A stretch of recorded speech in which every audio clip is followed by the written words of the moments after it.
భగవంతుడు లక్ష్మీదేవి కోసము లేని సింహాసనం ఎక్కడదు అని లేదే రాజ్యానికి ఉండదానని వాళ్ళ కోసము నువ్వయ్యా వ్యాధుల పడిపోయినా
లక్ష్మీదేవి కోసమే వైకుంఠ పట్నం వచ్చి భూలోకం దిగి రావాల్సి వచ్చిందట.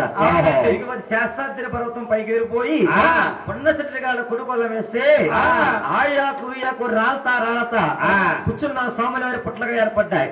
పుట్ల మీద చెట్ల పైన గంధ పేర బస్సులు గూళ్ళు కట్టుకున్నా ఉన్నాయంట. అంటే నాయన దేవుడు కొలువు తీరేడు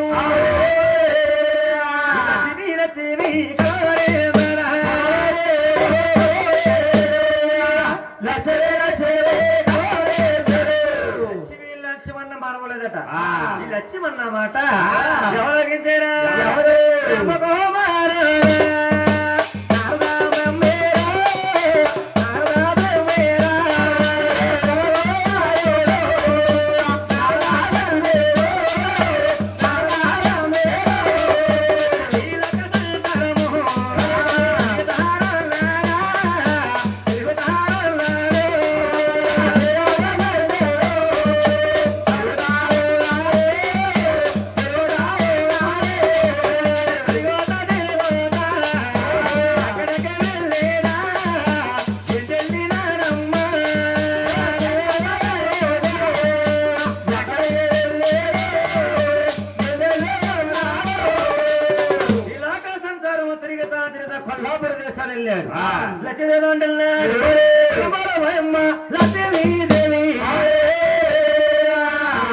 తల్లి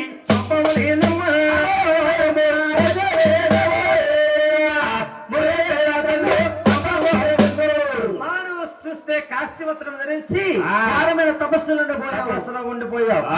అక్కడ మా తండ్రి గారు చూస్తే పుట్ల పాలు వెళ్ళిపోయావు. వెళతావా నువ్వు ఎల్లు, లేకపోతే నా తండ్రి గారు నీకు దక్కడమ్మా. నాయన కుమారా, ఏ పూజ చేసినా ఏ నోము నోసినా భర్త కోసమే కదా, భర్త కోసము పిల్లల కోసమే కదా. భర్త లేని పూజ నాకెందుకు నాయన. నాయన కౌరంటే నువ్వే తీసుకొచ్చావు గనక దానికి తగిన ఉపాయం నువ్వే చెప్పండి ఉంది. అప్పుడు నారదులు అంటున్నారు, అమ్మా నువ్వు చూస్తావా బ్రహ్మదేవుని ప్రార్థించు, పెద్దవాడు గనక శంకుని ప్రార్థించు, చిన్నవాడు గనక తోడవుతారు. వీళ్ళిద్దరిని తీసుకెళ్ళి సాలాపరి పట్టణం వెళ్ళే మహారాజు దగ్గర గమ్యేస్తావు అనుకో. సిన్నాడు గారని వాళ్ళే చూసుకున్నారమ్మన్నారు. నాహద మరలకించి బ్రహ్మను శంకరని ప్రార్థించి తల్లి లక్ష్మీదేవ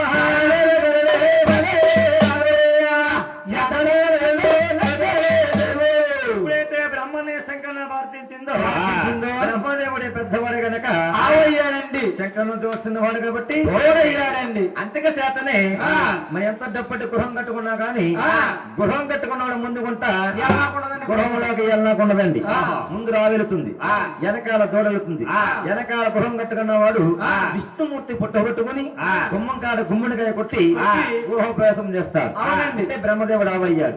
శంకరుడు నారద అంటున్నారు, అమ్మ దేవాను దేవతలే ఆవు దూడ అయ్యారు కదా, ఈ నాటకం రత్తి కట్టాలంటే అవతారం మారిపోవాలమ్మా. ఈ రూపం తెలిసి నీకు రాబుని దున్న ఎవరు కొండరు సాష్టం గొల్లబామ అవతారం ఎత్తమన్నారు. నారద మాట్లాడించి సాష్టంగా అవతారం మారిపోతా ఉన్నది.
గొల్లవారు అమ్మాయిలాగా తయారయ్యి ఆవుని తొమ్మిది తీసుకొని పూరి పట్టారా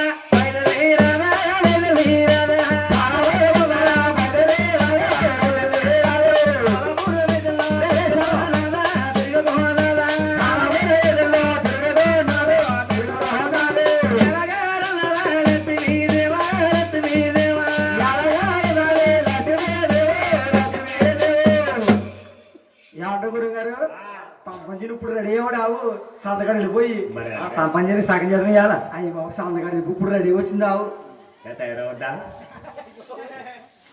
ఇగో